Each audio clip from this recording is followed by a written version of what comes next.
Hello students, आज मैं accounts and auditing TY BCom semester 5 VNSU का चैप्टर रेशियो एनालिसिस स्टार्ट कर रहा हूँ। मैं आज आपको जो बेसिक फॉर्मूला है वो समझा के फिर क्वेश्चन पे जाऊँगा। ठीक है, तो आप अपने वीडियो को देखते रहिए और जो भी फॉर्मूला है वो नोट डाउन करते रहिए और मेरे साथ आगे क्वेश्चन भी करते रहिएगा। चलिए, तो रेशियो में कितने टाइप्स के रेशियो आपको एग्जाम में बेसिकली पूछते हैं वो ये रहे। आपको एग्जाम में इतने रेशियो में से पूछे जाते हैं। पहला रेशियो जो है वो प्रॉफिट के बेस पे, दूसरा जो रेशियो है वो लिक्विडिटी रेशियो जो है, तीसरा एक्टिविटी रेशियो है और चौथा जो रेशियो है वो लिवरेज रेशियो। अब इसके मेन हेडिंग है, उसके अंदर आपको जो प्रॉफिट रेशियो है वो दो चीज़ों पे बेस होता है, या तो वो सेल्स के ऊपर बेस पूछते हैं या तो इन्वेस्टमेंट के ऊपर। अब सेल्स के ऊपर कौन से रेशियो निकाले जाते हैं, जो कि है gross profit ratio, operating ratio, expense ratio, net profit ratio. ये सारे रेशियो ऐसे हैं जिसका बेस है सेल्स। आप सेल्स के ऊपर निकालते हो उसको, और ये जो सारे रेशियो है वो परसेंटेज टर्म में होते हैं मोस्टली। ठीक है, ये जो सारे रेशियो है वो आप परसेंटेज टर्म में निकालते हो। अब होता है बेस ऑन इन्वेस्टमेंट। तो इन्वेस्टमेंट को बेस बना के आप कौन से रेशियो निकालते हो, तो एक तो है कैपिटल एम्प्लॉयड रेशियो, दूसरा है share holder funds, return on share holder fund, return on equity share holder fund और इक्विटी शेयर कैपिटल। ठीक है, ये जो तीन रेशियो है उसकी फॉर्मूला में स्टूडेंट को बहुत कंफ्यूजन होता है। मैं आज आपको ये सारी कंफ्यूजन जो है आपकी वो दूर कर दूंगा। ठीक है, तो उसको देखते जाइए वीडियो एंड तक। आपको ये जो चार फॉर्मूला के बीच में जो कंफ्यूजन होता है वो मैं आपको समझा दूंगा पूरा। और एक लास्ट बचता है अर्निंग पर शेयर, जिसको हम शॉर्ट में ईपीएस भी बोलते हैं, बोल सकते हैं। ठीक है, तो आज मैं आपको सिर्फ प्रॉफिटेबिलिटी रेशियो ही समझाऊंगा, बाकी के रेशियो मैं नेक्स्ट वीडियो में लेते आऊँगा और आप उसको देखते रहिए। अभी मैं लिक्विड रेशियो, एक्टिविटी रेशियो और लिवरेज रेशियो की बात नहीं कर रहा हूँ, मैं उसको आपको नेक्स्ट लेक्चर में समझा देता हूँ। अभी हम आगे बढ़ते हैं प्रॉफिटेबिलिटी रेशियो के ऊपर। तो प्रॉफिट के बेस बना के हम कौन से रेशियो निकालते हैं, तो सबसे पहला रेशियो होता है ग्रॉस प्रॉफिट रेशियो। सबसे पहले आप निकालते हो ग्रॉस प्रॉफिट रेशियो। सिंपल सी फॉर्मूला है इसकी, शायद सबको आती होती है ये formula. Gross profit divide by net sales. ठीक है, फॉर्मूला क्या है, gross profit divide by net sales into 100। और जहां पर भी आप इनटू 100 करते हो वहां पर आप जो आंसर लिखते हो वो आंसर परसेंटेज टर्म में लिखोगे। ठीक है, जहां पर आप इनटू 100 लिखते हो वहां पर आपका जो आंसर है वो आप परसेंटेज टर्म में लिखोगे। ओके, आगे बढ़ते हैं। तो ग्रॉस प्रॉफिट रेशियो बेसिकली क्या शो करता है, तो ग्रॉस प्रॉफिट रेशियो जो शो करता है वो ग्रॉस प्रॉफिट और नेट सेल्स के बीच का रिलेशनशिप बता देता है। जैसे कि देखो इधर लिखा भी है कि relationship between gross profit and net sales revenue. Gross profit and net sales revenue के बीच में आपको रिलेशन बताता है। सपोज करो ग्रॉस प्रॉफिट रेशियो आया 20%, तो दैट मीन्स के आप अपनी टोटल रेवेन्यू का 20% ग्रॉस प्रॉफिट अर्न कर रहे हो। ओके, और ग्रॉस प्रॉफिट में आपको कैसे फाइंड करना है ग्रॉस प्रॉफिट, तो ग्रॉस प्रॉफिट फाइंड करने के लिए net sales less cost of goods sold करना है। और अगर आपके पास क्वेश्चन में नेट सेल्स अवेलेबल नहीं है तो नेट सेल्स को फाइंड करने के लिए आपको टोटल सेल्स में से सेल्स रिटर्न लेस करना है। अगर हो तो, अगर सेल्स रिटर्न अवेलेबल नहीं है तो इट इज़ ओके, आप टोटल सेल्स ले सकते हो। लेकिन अगर नेट सेल्स निकालने के लिए आपके पास क्वेश्चन के अंदर सेल्स रिटर्न है तो उसको आप कंपलसरी लेस करके नेट रिजल्ट लेके आओगे और फिर ही उसको डिवाइड करोगे। ग्रॉस प्रॉफिट के लिए दूसरी चीज अवेलेबल होनी चाहिए आपके पास, cost of goods sold. Cost of good sold के फॉर्मूला क्या है? कॉस्ट ऑफ गुड सोल्ड की फॉर्मूला है opening stock plus purchase related expense. अब परचेस रिलेटेड एक्सपेंस जो होते हैं उसमें जनरली कैरेज इनवर्ड वो आपको जनरली देते। अपने यूनिवर्सिटी के पास ईयर के जो पेपर है उसमें आप देखोगे तो जनरली कैरेज इनवर्ड मिलता है या तो वेजिस मिल जाता है। ठीक है, तो ये सब क्वेश्चन में दिया होता है तो आपको कंसीडर करना पड़ेगा और लेस करना पड़ेगा आपको इधर क्लोजिंग स्टॉक। ओके, तो opening stock plus purchase related expenses और क्लोजिंग स्टॉक लेस करोगे। जैसे क्लोजिंग स्टॉक लेस करोगे आपको COGS यानी कॉस्ट ऑफ गुड सोल्ड मिल जाएगा और फिर आप उसके ऊपर से ग्रॉस प्रॉफिट निकाल सकते हो। Gross profit equal to net sales minus cost of good sold. जो भी आंसर आएगा वो आपको परसेंटेज के टर्म में लिखना रहेगा। ठीक है, जो भी आंसर आएगा वो आपको परसेंटेज टर्म में लिखना रहेगा। क्लियर? आगे बढ़ते हैं। सिंपल सा ये ग्रॉस प्रॉफिट लगभग सबको पता होता है। आगे बढ़ते हैं। चलिए, तो दूसरा रेशियो है ऑपरेटिंग रेशियो। अब ये जो रेशियो है वो आपको सेल्स के बेस पे ही दिया है। ये भी सेल्स के बेस पे ही होता है, उसको भी डिवाइड बाय सेल्स ही करोगे आप और टोटल नेट सेल्स लेना। ठीक है, टोटल नेट सेल्स, और इस रेशियो का नाम है ऑपरेटिंग रेशियो। ठीक है, और ये रेशियो में इस साल थोड़ा सा चेंजेस हुआ है। आप प्रीवियस ईयर की बुक्स लोगे और इस साल की बुक्स लोगे तो दोनों में थोड़ा बहुत फर्क मिलेगा क्वेश्चन के आंसर में। ठीक है, फॉर्मूला में कोई डिफरेंस नहीं है, बस आप जब आंसर निकालोगे तो सारे जो प्रीवियस ईयर के बुक्स के क्वेश्चन है और इस साल के जो बुक्स के क्वेश्चन है उसमें थोड़ा सा चेंजेस है। ठीक है, तो देखो इसमें क्या चेंजेस मैं आपको बताता हूँ। ये जो रेशियो रिलेशनशिप किसके बीच में बताया था? Cost of good sold plus operating expenses और डिवाइड बाय करोगे आप नेट सेल्स। ठीक है, आप फॉर्मूला देखोगे तो फॉर्मूला में भी मिल जाएगा आपको cost of good sold plus operating expense plus करना और divide by net sales into 100। जो भी आंसर आता है वो आंसर को आपको परसेंटेज के टर्म में लिखना। कंपलसरी आपको परसेंटेज करना ही पड़ेगा क्योंकि ये जो सारे रेशियो है वो on the base of sales into आप 100 करते हो तो आप परसेंटेज टर्म में लिखोगे। अब इसमें आगे बढ़ते हैं। तो ये ध्यान रखो कि ऑपरेटिंग एक्सपेंस के अंदर क्या क्या एक्सपेंसेस इंक्लूड होते हैं। ऑपरेटिंग एक्सपेंस के अंदर कौन से एक्सपेंस इंक्लूड होते हैं? तो फर्स्ट एक्सपेंस है एडमिनिस्ट्रेटिव एक्सपेंसेस। ठीक है, जो बिजनेस के एडमिनिस्ट्रेटिव के पीछे जो एक्सपेंडिचर होते हैं वो सारे इंक्लूड होते हैं।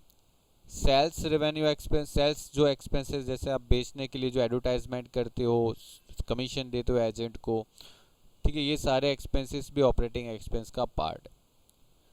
दूसरा है employ benefit expenses. Employ benefit expenses में आप जैसे एम्प्लॉय को सैलरी देते हो, उसका PF का कंट्रीब्यूशन देते हो, ये सब एम्प्लॉय बेनिफिट एक्सपेंस का पार्ट है और ये भी ऑपरेटिंग एक्सपेंस के अंदर इंक्लूड होगा। और एक और एक्सपेंसेस है डेप्रिसिएशन ऑन एसेट्स। ठीक है, इस साल के फॉर्मूला में इतनी ही चीज ऑपरेटिंग एक्सपेंस के अंदर इंक्लूड होती है। एक खास चीज नोटिस करना कि एक्सपेंस जो है वो फाइनेंशियल एक्सपेंस की बात करो। फाइनेंशियल एक्सपेंस जो है जैसे कि like interest on loan, interest on debenture, ठीक है, ये सब जो एक्सपेंसेस है वो इसके अंदर इंक्लूड नहीं होंगे। Financial expenses like interest on loan, debenture is not a part of operating expenses. ये ऑपरेटिंग एक्सपेंस का पार्ट नहीं है। ठीक है, तो इस साल ये चीज़ ध्यान रखना। आप प्रीवियस ईयर के क्वेश्चन देखते हो, ठीक है, प्रीवियस ईयर की बुक्स देखोगे 2-3 साल पुरानी, तो उसके अंदर फाइनेंशियल एक्सपेंस को भी ऑपरेटिंग एक्सपेंस का पार्ट लिया गया। इस साल से जो नई बुक्स आई है उसके अंदर फाइनेंशियल एक्सपेंस को ऑपरेटिंग एक्सपेंस का पार्ट नहीं गिना और ये बिल्कुल सही भी है। फाइनेंशियल एक्सपेंस को ऑपरेटिंग एक्सपेंस का पार्ट नहीं लेना आपको इस साल से। ठीक है, तो सारे क्वेश्चन को इसी हिसाब से हम कैलकुलेट करेंगे। अब कई बार क्वेश्चन में आपको जजमेंट पूछते हैं कि ऑपरेटिंग एक्सपेंस कौन सा सही है, कौन सा सही नहीं है। तो अगर ऑपरेटिंग रेशियो अगर हायर होता है, ठीक है। ऑपरेटिंग रेशियो हायर यानी कि ऑपरेटिंग रेशियो जितना ज़्यादा आएगा उतना हमारे बिजनेस के लिए सही नहीं है, ठीक है, नॉट गुड फॉर बिजनेस, ठीक है, उतना गुड बिजनेस के लिए अपना अच्छा नहीं है। और जितना भी ऑपरेटिंग एक्सपेंसेस का जो रेशियो है, ऑपरेटिंग रेशियो, वो अगर लो जाता है, कम होता है, उतना हमारे लिए बिजनेस की पोजीशन बेटर बता देता है, ठीक है। तो better position of the business, clear. और ये फॉर्मूला याद रख लेना, cost of good sold plus operating expenses divide by net sales into 100, और जो भी आंसर आए वो परसेंटेज टर्म में लिखोगे। आगे बढ़ते हैं। नेक्स्ट रेशियो है, ये भी on the base of sales ही है। ये रेशियो का नाम है एक्सपेंसेस रेशियो, एक्सपेंसेस रेशियो। अब इसमें कोई भी एक्सपेंसेस हो सकते हैं, जैसे कि आपको पूछ सकते हैं एडमिनिस्ट्रेटिव एक्सपेंसेस रेशियो बताओ, तो आप ऊपर एडमिनिस्ट्रेटिव एक्सपेंसेस लिखोगे डिवाइड बाय सेल्स, और इधर एक चीज इनटू 100 करना है, आपको इनटू 100 करना पड़ेगा, और इसका जो भी आंसर आएगा वो आप वापस परसेंटेज टर्म में लिखोगे। जनरली बेसिक ये क्वेश्चन पूछा नहीं जाता एक्सपेंसेस रेशियो, लेकिन फॉर्मूला है तो आप पढ़ लो, कभी भी पूछ ले तो आपको काम आएगा। सिर्फ एक्सपेंसेस, कोई भी एक्सपेंसेस पूछ सकते हैं, जैसे कि एडमिनिस्ट्रेटिव एक्सपेंसेस रेशियो, तो ऊपर आप एडमिनिस्ट्रेटिव एक्सपेंसेस ले लोगे, डिनोमिनेटर में आप सेल्स ले लो इनटू 100, ठीक है। और डिवाइड बाय जो सेल्स आएगा वो नेट सेल्स ही आएगा, ठीक है। इधर मैंने सिर्फ सेल्स लिखा है, नेट सेल्स आना इनटू 100, जो भी आंसर आएगा वो आपको परसेंटेज में लिखना है। आगे बढ़ते हैं। एक और रेशियो जो खास करके हर एग्जाम में पूछा जाता है, आप कितनी भी एग्जाम का पेपर देख लो, हमेशा आपको ये रेशियो मिल जाएगा। ये भी on the base of sales होता है, ठीक है, आप डिवाइड बाय सेल्स ही करोगे, और ये रेशियो का नाम है net profit ratio, net profit ratio. और यहाँ पर जब नेट प्रॉफिट वर्ड यूज़ किया जाता है तो ऑलवेज आप जो नेट प्रॉफिट कंसीडर करोगे वो आफ्टर टैक्स वाला प्रॉफिट ही कंसीडर करोगे, ये चीज़ भी ध्यान रखना, और always after tax profit consider करना है आपको।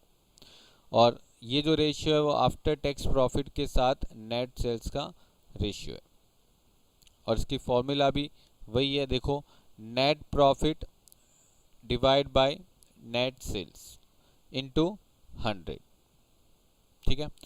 और ये रेशियो फाइंड करने के टाइम पे आपको एक चीज़ ध्यान रखनी है कि जितने भी ऐसे एक्सपेंसेस है जो नॉन बिजनेस रिलेटेड एक्सपेंस है, ठीक है, जिसको हम नॉन ऑपरेटिंग एक्सपेंस भी बोल सकते हैं, या तो नॉन ऑपरेटिंग इनकम भी हो सकती है, तो ऐसे एक्सपेंसेस जो अपने बिजनेस को ऑपरेट करने के लिए ज़रूरी नहीं है, अपनी रेगुलर बिजनेस की इनकम भी नहीं है, जिसको हम non operating income, non operating expense बोलते हैं, तो उसको नेट प्रॉफिट की कैलकुलेशन में कंसीडर नहीं करना, उसको इधर से एक्सक्लूड करना है। यानी कि जब आप नेट प्रॉफिट फाइंड करते हो तब नॉन ऑपरेटिंग इनकम और नॉन ऑपरेटिंग एक्सपेंस को आपको उसकी कैलकुलेशन में कंसीडर नहीं करना है, ठीक है, उसकी कैलकुलेशन में आपको उसको कंसीडर नहीं करना। और कौन से इनकम और कौन से एक्सपेंस होते हैं जो नॉन ऑपरेटिंग है वो भी मैंने इधर लिखा है, देखो, non operating income like interest on non trade investment, ये चीज़ याद रखना, नॉन ट्रेड इन्वेस्टमेंट होना चाहिए, ठीक है। कौन सा? Non trade investment. आपको दो टाइप के इन्वेस्टमेंट आते हैं, एक तो ट्रेड इन्वेस्टमेंट और एक तो होता है नॉन ट्रेड इन्वेस्टमेंट। जो नॉन ट्रेड इन्वेस्टमेंट होता है वो बिजनेस पर्पस के लिए नहीं होता, इसीलिए उसका इंटरेस्ट नॉन ऑपरेटिंग इनकम माना जाता है, ठीक है, वो रेगुलर कोर्स ऑफ बिजनेस नहीं होता। फिर आगे आप देखोगे तो जो प्रॉफिट है इन्वेस्टमेंट का जो प्रॉफिट है, यानी इन्वेस्टमेंट को अगर आप बेच देते हो तो उसका जो प्रॉफिट होता है, तो उसका जो लॉस होता है वो भी आपको कंसीडर नहीं करना है, ठीक है। और एक और भी है profit on sales of asset. ये सारी जो इनकम है वो आपकी रेगुलर बिजनेस इनकम नहीं मानी जाती, इसीलिए जब भी नेट प्रॉफिट की कैलकुलेशन होती है तो इसको इग्नोर किया जाता है, ठीक है, इसको एक्सक्लूड कर देना होता है। और नॉन ऑपरेटिंग एक्सपेंस में कौन से एक्सपेंसेस होते हैं, कौन से लॉसेस होते हैं, तो देखो, loss on sales of fix asset, generally तो यही होता है आपके पास कि loss on sales of fix asset और loss on sales of investment भी हो सकता है। तो ये जो सारे एक्सपेंसेस है वो नॉन ऑपरेटिंग एक्सपेंसेस है और जो नॉन ऑपरेटिंग इनकम है इसको एक्सक्लूड करना है नेट प्रॉफिट की कैलकुलेशन के टाइम पे। ठीक है, आप पिछले 3-4 साल के पेपर देखोगे ना तो रेगुलर 1 या 2 बार तो क्वेश्चन हर साल इसमें से पूछते ही है कि नेट प्रॉफिट फाइंड करो और आपको कुछ एक्सपेंसेस ऐसे दे रखे होते हैं क्वेश्चन के अंदर जो नॉन ऑपरेटिंग। ठीक है, आपको बुक्स में इस टाइप के क्वेश्चन कम मिलेंगे लेकिन एग्जाम में रेगुलर पूछते हैं इस क्वेश्चन को। मैं आपको इस क्वेश्चन को सॉल्व करवाऊंगा, मेरे पास है 2-3 क्वेश्चन जो एग्जाम में पूछे गए हैं वो मैं आपको सॉल्व करवाऊंगा। बिल्कुल ये जो पॉइंट है उसके ऊपर बहुत बार क्वेश्चन आया और स्टूडेंट को इसमें प्रॉब्लम भी होती है। ठीक है, बुक्स में नहीं है, एक भी क्वेश्चन नहीं है लगभग तो इसका। ठीक है, तो ये नेट प्रॉफिट की फॉर्मूला है जो कि सिंपल सी है, आप याद रखोगे याद रह जाएगी। Net profit divide by sales into 100। जो भी आंसर आएगा वो भी जो आंसर आने वाला है उसको आप परसेंटेज टर्म में लिखोगे। ठीक है, जो भी आंसर आता है वो आप परसेंटेज टर्म में लिखते जाओगे। चलिए आगे बढ़ते हैं। अभी मैं आपको एक स्टेटमेंट बता देता हूँ, वो स्टेटमेंट एक बार लिख लो। जब मैं क्वेश्चन करवाऊंगा आपको ये स्टेटमेंट बहुत काम आने वाला है। ठीक है, हर क्वेश्चन में ये स्टेटमेंट काम आएगा। देखो, अगर कभी आपको नेट प्रॉफिट नहीं देते क्वेश्चन के अंदर तो आप कैसे फाइंड आउट करोगे? तो देखो, सबसे पहले आप सेल्स लोगे। ओके, ऑब्वियसली नेट सेल्स होगा, माइनस करोगे cost of goods sold. Okay, net sales और कॉस्ट ऑफ गुड्स सोल्ड इसमें से आप लेस कर दोगे तो आंसर जो आता है उसको हम ग्रॉस प्रॉफिट बोलते हैं। ओके, जो भी आंसर आया उसको आप ग्रॉस प्रॉफिट बोलते हो। ठीक है, उसके बाद आपको क्या लेस करना है वो देख लो। उसके बाद आपको ऑपरेटिंग एक्सपेंस लेस करना, ऑपरेटिंग एक्सपेंसेस। और ऑपरेटिंग एक्सपेंस में जो भी एक्सपेंसेस है वो मैंने आपको अभी बता दिया कि कौन से एक्सपेंसेस आपको ऑपरेटिंग एक्सपेंस में कंसीडर करना है। ठीक है, वो मैंने ऑपरेटिंग रेशियो के टाइम पे बता दिया, आप उधर से देख सकते हो। ये लेस करने के बाद जो आंसर आता है उसको आप बोलते हो नेट प्रॉफिट। लेकिन ये जो नेट प्रॉफिट होता है वो बिफोर इंटरेस्ट एंड टैक्स होता है। ये जो नेट प्रॉफिट होता है वो बिफोर इंटरेस्ट एंड टैक्स होता है। उसके बाद आप माइनस करोगे interest. Okay, interest like debenture लिया हो कंपनी ने, डिबेंचर पे इंटरेस्ट हो सकता है, कंपनी ने लोन लेके रखी हो तो लोन पे इंटरेस्ट पे करती होगी कंपनी, तो वो सब आप इधर से लेस कर दोगे। इसको लेस करने के बाद जो आंसर मिलता है वो नेट प्रॉफिट ही होता है। लेकिन नेट प्रॉफिट, अभी देखो इंटरेस्ट तो माइनस हो चुका, तो अब जो बचा वो सिर्फ बिफोर टैक्स बचा। ठीक है, ये जो बचा वो सिर्फ बिफोर टैक्स बच गया, कंप्लीट बिफोर टैक्स बचा। और उसके बाद आप टैक्स लेस कर दोगे और टैक्स लेस करने के बाद जो आंसर आता है वो होता है आपका नेट प्रॉफिट। और ये जो नेट प्रॉफिट होता है वो आफ्टर इंटरेस्ट और टैक्सेस होता है। ठीक है, आफ्टर इंटरेस्ट है जिसमें इंटरेस्ट भी लेस हो चुका है और टैक्सेस भी लेस हो चुके, खत्म। तो ये net profit after interest and tax आ गया। ठीक है, क्लियर? तो ये पूरा फॉर्मेट याद कर लो, बहुत काम आने वाला है आपको, हर क्वेश्चन में काम आने वाला है इस साल तो। ठीक है, तो इसके हिसाब से बहुत सारे क्वेश्चन बनते हैं। आप देखोगे मैं जब आगे क्वेश्चन करवाऊंगा बार बार यही मैं बनवाऊंगा, तो इसको पहले अच्छे से लिख लेना और याद कर लेना। ठीक है, वैसे सिंपल है, एक पूरा स्टेटमेंट याद रखना है आपको। कंप्लीट, आगे बढ़ते। आगे है ये मोस्ट इम्पोर्टेंट क्वेश्चन। ये सारे जो पॉइंट है वो बेस्ड ऑन इन्वेस्टमेंट। ठीक है, बेस्ड ऑन इन्वेस्टमेंट। यानी आप बिजनेस में कितना पैसा इन्वेस्ट करके कितना प्रॉफिट अर्न कर रहे हो। ठीक है, प्रॉफिटेबिलिटी रेशियो ही है, लेकिन बिजनेस में कितना पैसा इन्वेस्ट करके कितना परसेंट अर्न कर रहे हो। और ये रेशियो ऐसे रेशियो है जहाँ पर सबको प्रॉब्लम होती है, तो बहुत अच्छे से देख लो इसको। पहले तो एक काम करना है आपको, जिस फ्लो में मैंने लिखा है उस फ्लो में आपको देखना है। पहले तो इसको देखो क्या लिखा है मैंने, पहले कैपिटल एम्प्लॉयड का रेशियो। ठीक है, पहले इसी फ्लो में आपको लिखना है और इसी फ्लो में याद रखोगे तो बहुत इजीली याद रह जाएगा।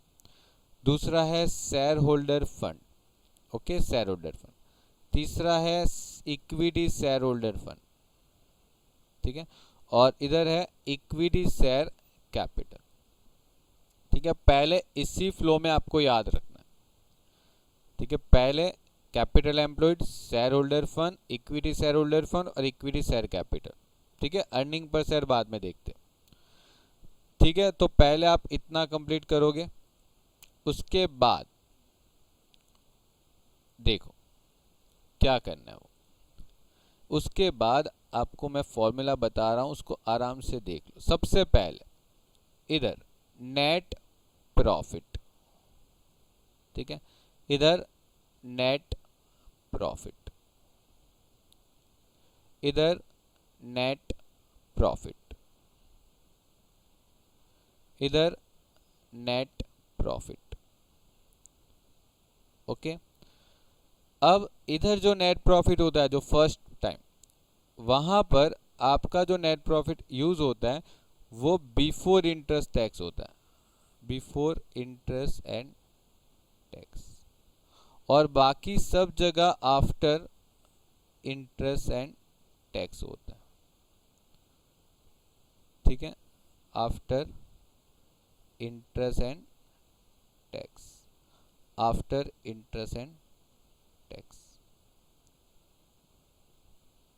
ठीक है, पहला कंफ्यूजन दूर। ठीक है, ये आपको कंफ्यूजन होता है कि कौन से में कौन सा नेट प्रॉफिट यूज होता है, तो ये मैंने आपको पहले बता दिया। अब डिवाइड क्या करना है वो, तो डिवाइड तो बहुत सिंपल है। इसमें कैपिटल एम्प्लॉयड था ना, तो कैपिटल एम्प्लॉयड डिवाइड करेंगे, ओके, इनटू 100। इसमें क्या था, शेयर होल्डर फंड था, तो शेयर होल्डर फंड से डिवाइड करेंगे,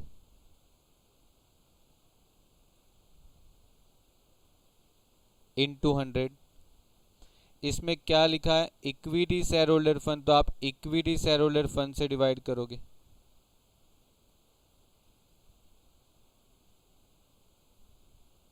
ओके। अब इधर एक चीज एक्स्ट्रा होगी, क्या, वो सुनना, बहुत अच्छे से ध्यान देना। इधर इधर है ना, आपको इक्विटी वर्ड दिया, देखो आप क्वेश्चन में पढ़ोगे तो आपको इधर इक्विटी वर्ड है ओनली, ठीक है, और इधर भी इक्विटी वर्ड। तो जहां पर इक्विटी वर्ड आ जाता है ना, वहां पर आप net profit after interest and tax में से क्या लेस कर दोगे, प्रेफरेंस डिविडेंड। ओके, दोनों में, इधर भी प्रेफरेंस डिविडेंड। ठीक है, दोनों में लेस करोगे आप, क्योंकि दोनों में आप देखो वर्ड क्या है, इक्विटी शेयर, इक्विटी शेयर लिखा है दोनों में। ठीक है, और जो भी है इक्विटी शेयर होल्डर फंड उससे डिवाइड कर लो, और इधर इक्विटी शेयर कैपिटल और इनटू 100 कर दो, इधर इनटू 100 कर दो। हो गया आपका फॉर्मूला रेडी। ठीक है, और ये जो अर्निंग पर शेयर है ना, एक अर्निंग पर शेयर जिसको हम शॉर्ट में ईपीएस बोलते हैं, ठीक है, अब उसकी फॉर्मूला भी सेम है। ठीक है, जो आपको 8 नंबर में मैंने फॉर्मूला लिखी थी ना, इक्विटी शेयर कैपिटल का जो रेशियो है, वही सेम फॉर्मूला होगी, बस सिर्फ इधर होगा नेट प्रॉफिट। ठीक है, ऑब्वियसली ये आफ्टर इंटरेस्ट एंड टैक्स ही होगा। ठीक है, आफ्टर इंटरेस्ट एंड टैक्स ही होगा, और इसमें भी प्रेफरेंस डिविडेंड लेस होगा। ठीक है, क्योंकि ये अर्निंग पर शेयर जो होता है वो इक्विटी का ही होता है हमेशा, और डिवाइड जब करते हो तो नंबर ऑफ इक्विटी शेयर करोगे, और इसमें 100 नहीं करना, इसमें आपको 100 नहीं करना है, इसमें जो आपका आंसर होगा वो रुपीस में आएगा। जैसे अगर इसका आंसर आया 15, तो डैट मीन्स के 15 रुपीस, ठीक है, 15 रुपीस। अगर सपोज करो इसका आंसर आता है 15, तो इसका मीनिंग 15 रुपीस, और इसका मीनिंग क्या हो जाएगा, एक शेयर होल्डर 15 रुपीस की अर्निंग कर रहे, ठीक है, एक शेयर होल्डर 15 रुपीस की अर्निंग कर रहे। आगे बढ़ाता हूं। अभी देखो सबसे बड़ा कंफ्यूजन ये होता है कि इसके अंदर सर कवर्ड क्या क्या होता है। तो देखो पहले है ना कैपिटल एम्प्लॉयड पे ध्यान दो, बहुत अच्छे से ध्यान देना। कैपिटल एम्प्लॉयड में क्या होता है, इक्विटी कैपिटल होता है, फिर प्रेफरेंस कैपिटल होता है, okay, equity capital, preference capital, फिर रिजर्व एंड सरप्लस हो जाता है। अब रिजर्व सरप्लस में जो भी आया वो सब आप इधर कवर कर सकते हो। फिर लॉन्ग टर्म लोन हो सकती है, ओके, लॉन्ग टर्म लोन में आप डिबेंचर भी कवर कर सकते हो, ठीक है, डिबेंचर, ओके। और इसके बाद आपको लेस करना है फिक्टिटियस असेट्स, ओके, जैसे प्रिलिमिनरी एक्सपेंसेस है, डिबेंचर डिस्काउंट है, तो ये जो सारे एक्सपेंसेस जो होते हैं वो आपको इधर लेस करने होंगे फिक्टिटियस एसेट पे, ठीक है, बाकी सब आपको ऐड करना, और जो मिल जाएगा वो आपका आंसर, ठीक है, पहले इतना याद रख लो। अब देखो कैपिटल एम्प्लॉयड वर्ड क्या है, कैपिटल एम्प्लॉयड, तो भाई ये सब कुछ कवर्ड हो जाएगा, सब कुछ आपको लेना, और ये क्या हो जाएगा, माइनस, ये क्या होगा, माइनस, क्लियर। उसके बाद इक्विटी शेयर होल्डर लिखा है इधर, नहीं ना, सिर्फ शेयर होल्डर लिखा है, सिर्फ शेयर होल्डर लिखा है, ठीक है, सिर्फ शेयर होल्डर वर्ड लिखा है। तो आप शेयर होल्डर कौन से, तो आपके पास तो 2 शेयर होल्डर है, तो दोनों को ऐड कर लो, क्योंकि लिखा नहीं है शेयर होल्डर, बस इतना बोला। तो इक्विटी भी और प्रेफरेंस भी, और इधर फंड वर्ड आता है ना, फंड वर्ड, तो जैसे फंड बोलते हैं ना, तो आप रिजर्व भी ऐड कर लो, ठीक है। और एक चीज याद रखना मेरी बात का, कि जब भी फंड ऐड होता है ना कहीं पर भी, तो साथ साथ में फिक्टिटियस एसेट लेस होता ही होता है। जब भी फंड होगा फिक्टिटियस एसेट लेस होगा, समझ रहे हो। जब भी रिजर्व सरप्लस ऐड होता है तो रिजर्व सरप्लस के साथ साथ फिक्टिटियस एसेट हमेशा लेस होती ही होती। और डिबेंचर और लॉन्ग टर्म लोन ये नहीं आएगा इधर, ये डैश हो जाएगा, क्लियर। दूसरी बात, अब देखो इधर क्या वर्ड लिखा है, इक्विटी, इक्विटी शेयर, ऐसा वर्ड लिखा है ना, तो इक्विटी शेयर होल्डर ही लो, सिर्फ प्रेफरेंस को मना कर दो, ठीक है, प्रेफरेंस को मना कर दो। अब इधर फंड वर्ड लिखा है ना, फंड वर्ड लिखा है ना, तो फंड वर्ड होने से क्या होता है, रिजर्व सरप्लस भी होता है, और रिजर्व सरप्लस होने का कारण ये भी तो है कि फिक्टिटियस एसेट भी लेस होगी, क्योंकि रिजर्व सरप्लस आ गया, और इसको तो हमने पहले ही निकाल चुके थे, ठीक है, डिबेंचर और लॉन्ग टर्म को तो हमने इधर ही निकाल चुके थे, तो इधर भी नहीं लेंगे, कंप्लीट, टोटल कर लो आपको मिलता जाएगा, ठीक है, बस इतना याद रख लो, हो जाएगा। और इधर ध्यान से पढ़ोगे तो इक्विटी शेयर लिखा है और सिर्फ कैपिटल वर्ड लिखा है, तो देखो इक्विटी शेयर आने चाहिए, प्रेफरेंस तो पहले निकाल चुके हमने। और देखो इधर कहीं पे फंड वर्ड है, इधर कहीं पे फंड वर्ड है, नहीं है, तो फंड नहीं है तो फिर जाने दो, रिजर्व सरप्लस को भी डैश कर दो।